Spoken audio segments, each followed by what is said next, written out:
talk a little bit about Ishmael being one of the two sons that Abraham had early, and he had about 6 more later, remember, from Keturah. But Ishmael and Isaac, it really started as a series between Eliezer, a man, a servant of Abram's household, and he was questioning, will this be my heir, Eliezer? And then it came to the Lord, who said, no, that's not him. You will have a son out of your own loins. And so 10 years later, Sarah's getting old, and she's already pretty old when he gets the promise. But she says, this ain't happening. We need to have you have your son, and you might be able to have one. Here is my maidservant Hagar. So Hagar went into, or Abraham went into him, anyway, they had a child. They had a child, and Ishmael. And early on, Hagar was upset with Sarah immediately while she was still pregnant, after conception, while she was still pregnant.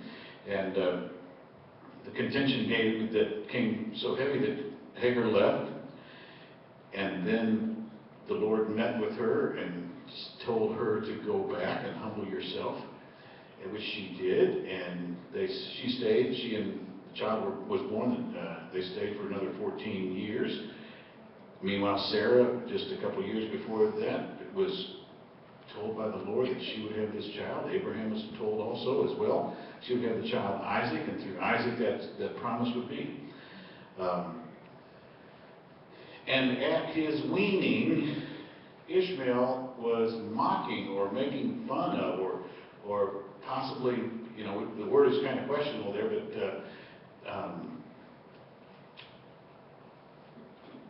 there seems to be a jealousy there from Ishmael. And Sarah, looking at the situation, and her son, Sarah's son, was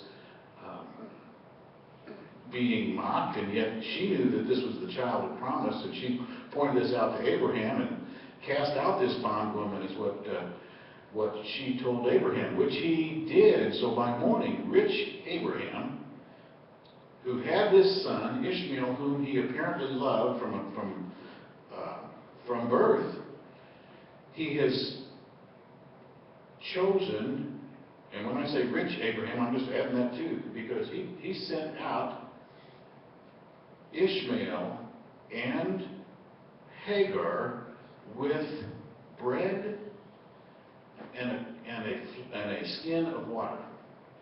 And that's all they got. Maybe it was because Sarah said, this child, our child, is the son of promise, and he is not.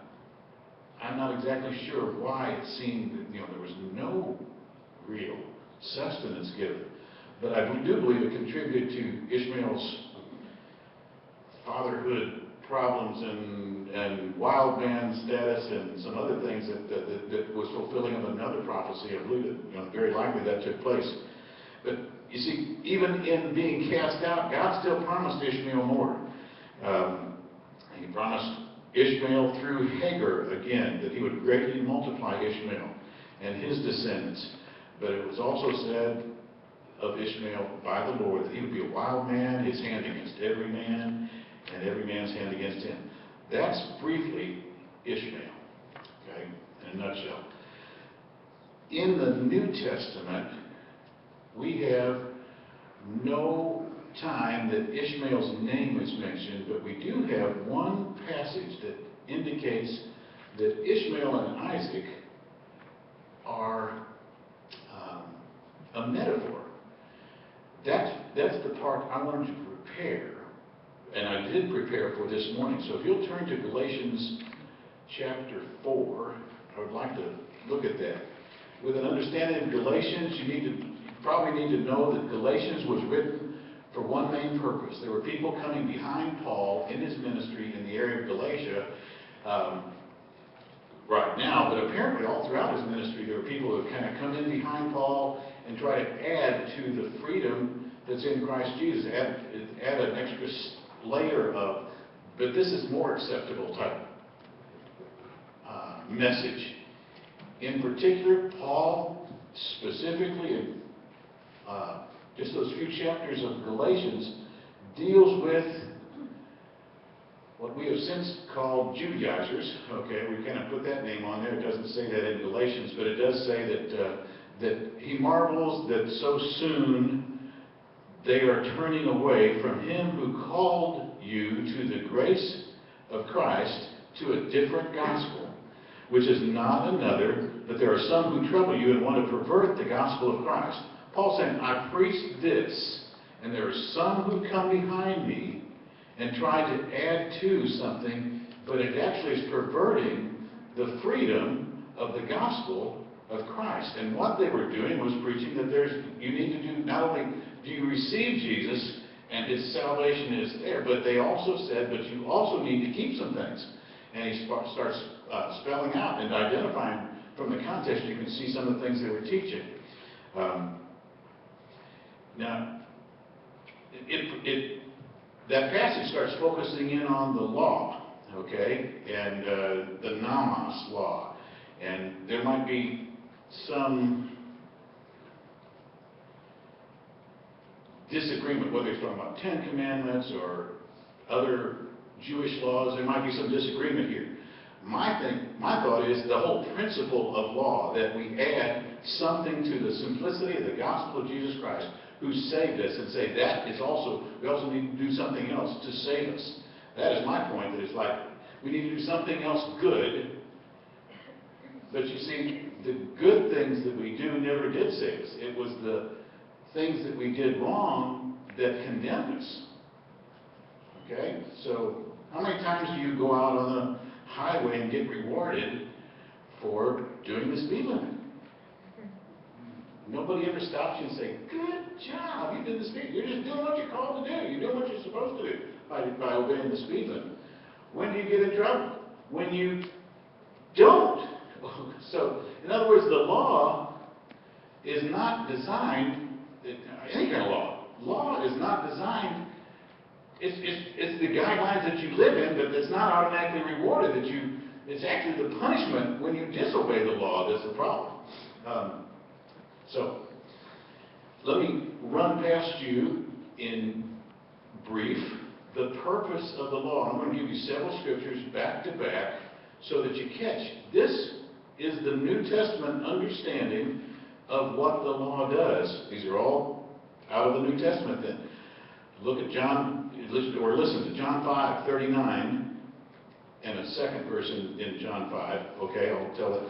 John 5:39, you search the scriptures, for in them you think you have eternal life, and these are they which testify of me. That's Jesus talking to the Pharisees. He goes on to get more specific. Verse 46 says, Moses, I'm shortening this now, Moses wrote of me. Moses, the lawgiver, okay, the one who received the law. Moses wrote about me. Luke 24:27, in the beginning, and beginning at Moses and all the prophets, Jesus expounded to them, that was the two guys on the road to Emmaus, beginning at Moses and all the prophets, so we're talking about the law, okay, and the prophets, he expounded to them in all the scriptures, the things concerning himself. Jesus talked about Moses and the prophets being about him. Romans 3:20. Therefore, by the deeds of the law, no flesh will be justified in his sight, for by the law is the knowledge of sin. The law has this purpose, that we might know sin. Okay, it might be defined. Listen to Romans 7. It's a little bit longer passage, starting in verse 7. What shall we say then? Is the law sin? Certainly not. On the contrary, I would not have known sin except through the law, for I would not have known covetousness unless the law had said, you shall not covet. But sin, taking the opportunity by the commandment, produced in me all manner of desire, of evil desire. For apart from the law, sin was dead. I was alive once without the law, but when the commandment came, sin revived and I died. And the commandment And I believe that particular one, I think he started like the Ten Commandments. The commandment, this is this. There's other laws that are like, clean your hands and wash do these dishes and whatever. There's other, but the commandment produced in me all manner of evil desire. For apart from the law, sin was dead. I was alive once without the law, but when the commandment came, sin revived and I died. And the commandment, which was to bring life, I found to bring death. For sin, taking occasion by the commandment, deceived me, and by it killed me, and therefore the law is holy, and the commandment holy and just and good. Has then what is good, that be the law, become death to me? Certainly not. But sin, that it might appear to be sin, was producing death in me through what is good, so that sin, through the commandment, might become exceedingly sinful. In other words, the people that were closer to the Lord, who had the law, this purpose was that they actually understand how extreme their own sin was. How much more the people that don't have the law. For we know, verse 14 of chapter 7, I'm going to finish that thought. For we know that the law is spiritual, but I'm carnal, sold under sin. Two more verses. Here's a piece of the purpose of the law. Therefore the law is Galatians 3:24. Therefore the law was our tutor to bring us to Christ, that we might be justified by faith. Okay, that picture is the law brought us to it showed us the path and what it's going to look like, but it brought us to Jesus so that we might be justified by faith in Him, not by the law, but it's like, so we understand when He comes, we know exactly who sent Him, if we've got our eyes open. One other passage, 1 Timothy 1:5. Now the purpose of the commandment is love from a pure heart, from a good conscience, from sincere faith, from which some, having strayed, have turned aside to idle talk, desiring to be teachers of the law, understanding neither what they say nor the things which they affirm. But we know that the law is good if one uses it lawfully, knowing this, that the law is not made for the righteous person, but for the lawless and insubordinate. And then it goes through a whole list of other sins that the law points out, other things that are a whole list of the lawless and insubordinate, but list their sins in particular. So, this book that I want to tell you about, it's going to mention Ishmael and Isaac, Galatians chapter 4, that I said does not mention his name, but he is the center of this argument, as is Isaac. And it might surprise you how it becomes the center of an argument.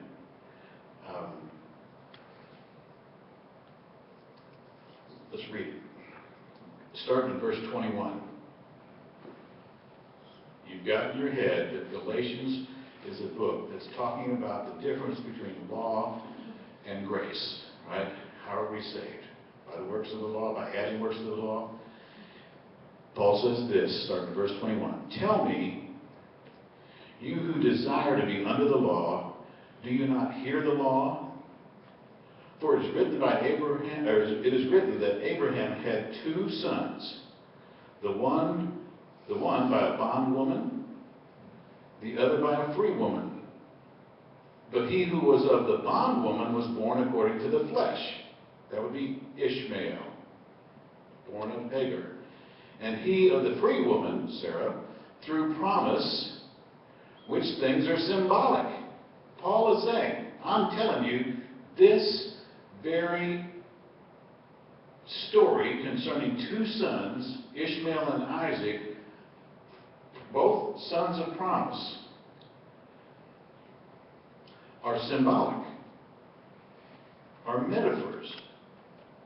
Ishmael is this, Isaac is that. For these are the two covenants. The one from Mount Sinai, which gives birth to bondage, which is Hagar. For this Hagar is Mount Sinai.